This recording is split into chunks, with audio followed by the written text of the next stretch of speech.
हरे कृष्णा हरे रामा। आइए वीडियो में जानते हैं कि आप सभी आज एकादशी व्रत कर रहे हैं तो व्रत पारण का समय क्या रहेगा। जो पंचरात्रि अर्थात पुरुषोत्तम महीने के अंतिम 5 दिनों का व्रत कर रहे हैं वह अपने व्रत का कैसे पारण करेंगे। प्रदोष की भी इस वीडियो में जानकारी मिलेगी। शुभ मुहूर्त और प्रदोष व्रत करना है, दान, उपाय, पूजा विधि, संपूर्ण नियम जो कि आपके पुरुषोत्तम एकादशी व्रत को सफल कर सकता है।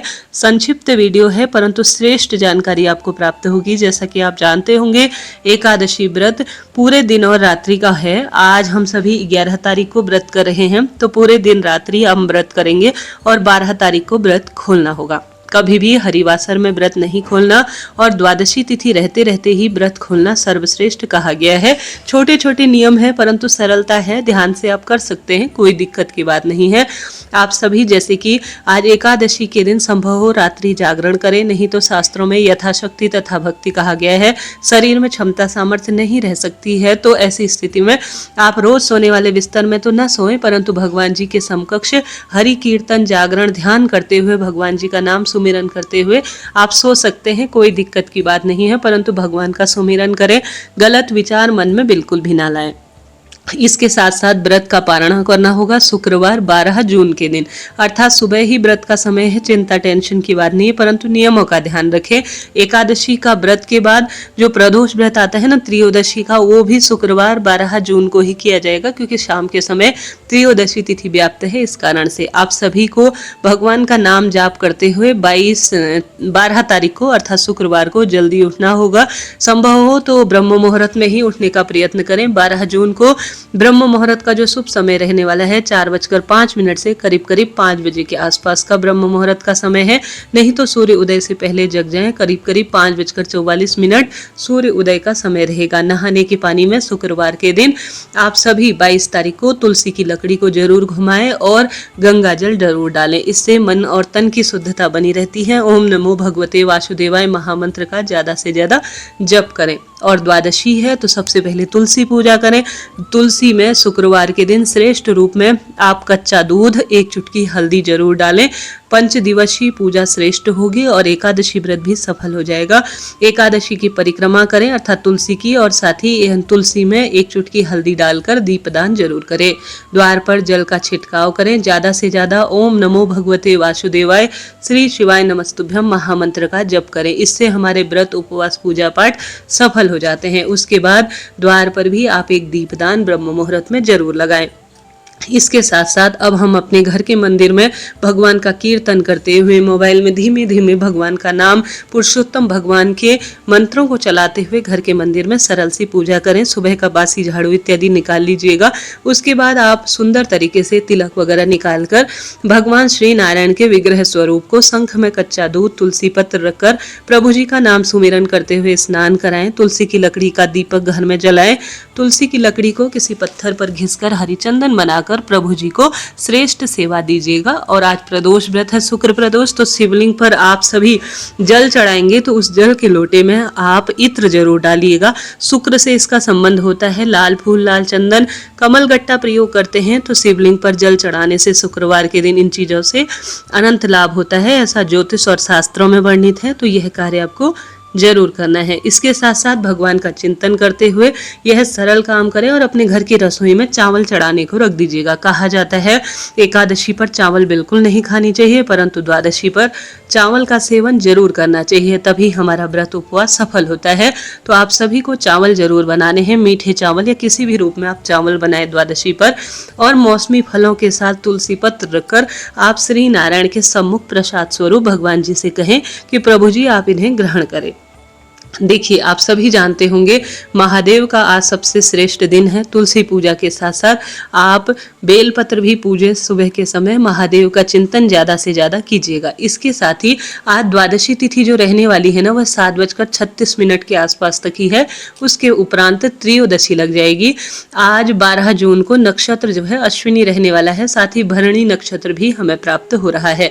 राहु काल का अशुभ समय सुबह 10:46 से 12:26 26 मिनट के आसपास तक रहने वाला है। प्रिय श्रोताजनों, अगर कोई दान पुण्य करना ही चाहते हैं, कोई श्रेष्ठ कार्य करना चाहते हैं तो शुभ और लाभ का चौघड़िया चुने। सुबह लाभ का चौघड़िया 7:25 से 9:05 के आसपास है। लाभ के चौघड़िया में कोई कार्य किया जाए ना तो इसका लाभ ही लाभ है और अनंत गुना से मिलता है। साथ ही अमृत काल का समय सुबह 9:05 से 10:36 है। ये दो समय बहुत ही सुंदर है किसी दान पुण्य पूजा पाठ के लिए। आप अपनी सुविधा अनुसार इनमें दान पुण्य कर सकते हैं। अब आप सभी को भगवान को भोग प्रसाद समर्पित करना है। नाम जाप इत्यादि करते हैं तो वह कीजिएगा। दान की सामग्री क्या निकालनी है, देखिए इस दिन आप सभी जानते होंगे बहुत अधिक महत्वता है दान की। 33 की संख्या में एक दीपक बनाकर तुलसी माता के समक्ष, महादेव के मंदिर में या घर पर जो श्री नारायण की मूर्ति प्रतिमा है उनके समक्ष 33 बत्ती का एक दीपक जरूर प्रज्वलित करें। इसका लाभ ही लाभ है। ऐसा न कर पाए तो पंच दीपक का दान अंतिम 5 दिनों में उत्तम माना जाता है। जैसे घर के द्वार पर, घर की रसोई में पितृ और अन्नपूर्णा माता के निमित्त, घर के मंदिर में और तुलसी माता के समक्ष इन पंच दीपकों को एक आकाश की तरफ अर्थात छत या बालकनी में जरूर रखें। 33 दीपक का दान न कर पाए तो पंच दीपक दान आज जरूर कीजिएगा। अब आपको अन्य दान क्या करने हैं, जैसे कि आप अपनी क्षमता शक्ति सामर्थ्य अनुसार कोई भी चीज, शुक्रवार का दिन है, लाल चीजों का दान कर सकते हैं, आसन दान कर सकते हैं। द्वादशी पर चावल दान करना शुभ माना जाता है। तिल से भरा हुआ, पुरुषोत्तम महत्व में पढ़ रही थी उसमें, तिल से भरा हुआ पात्र या त्रयोदशी मिश्रित द्वादशी है 33 मालपुए का दान कर सकते हैं। आपका जो भी मन है वो सब चीजें आप दान कर सकते हैं। कुल मिलाकर अन्न, वस्त्र, जो भी स्क्रीन पर मैं दिखा रही हूँ, जो भी आपका मन है, कम से कम इन चीजों को आप, मौसमी जो फल होते हैं ठंडक प्रदान करने के लिए, पंखा, जूता, छाता, इन चीजों का दान कर सकते हैं। एक समय का भोजन उसमें दक्षिणा वगैरह रखकर, अगर तुरंत पंडित जी को नहीं बुला सकते हैं तो आप उनके लिए एक समय का भोजन अलग रख लीजिएगा। शास्त्रों में तो लिखा गया है कि इन अंतिम 5 दिनों में रोज आप पंडित जी को घर बुलाकर भोजन करवाते हैं तो उत्तम है। भोजन न करा पाए तो एक समय का भोजन आप पंडित जी के लिए निकाल दीजिए। पूरे दिन आप सूखे स्वरूप में कभी भी दान कर सकते हैं। तो यह तो बात हो गई श्रेष्ठ कार्य, उपाय इत्यादि की। अब पारण का समय क्या रहने वाला है, देखिए इस बार बिल्कुल चिंता टेंशन की बात नहीं है।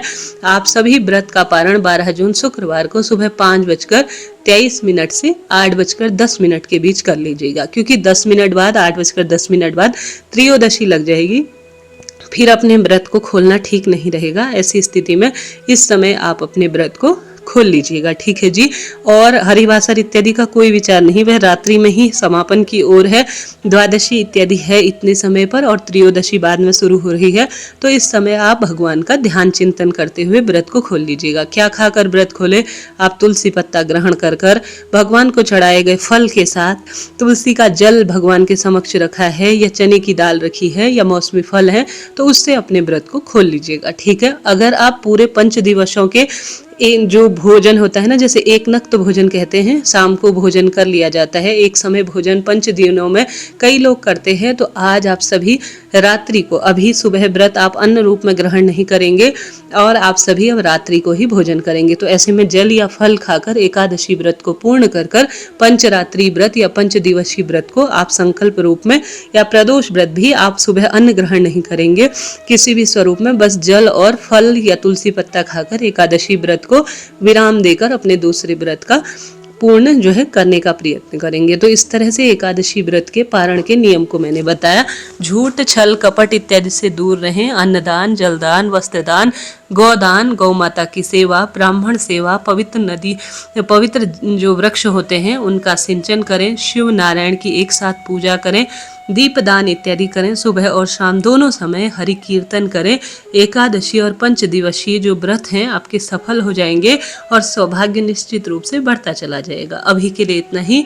एकदम सटीक जानकारी आपको प्राप्त हुई हो तो आप चैनल को सब्सक्राइब करें और राधे राधे जरूर लिखें। हरे कृष्ण।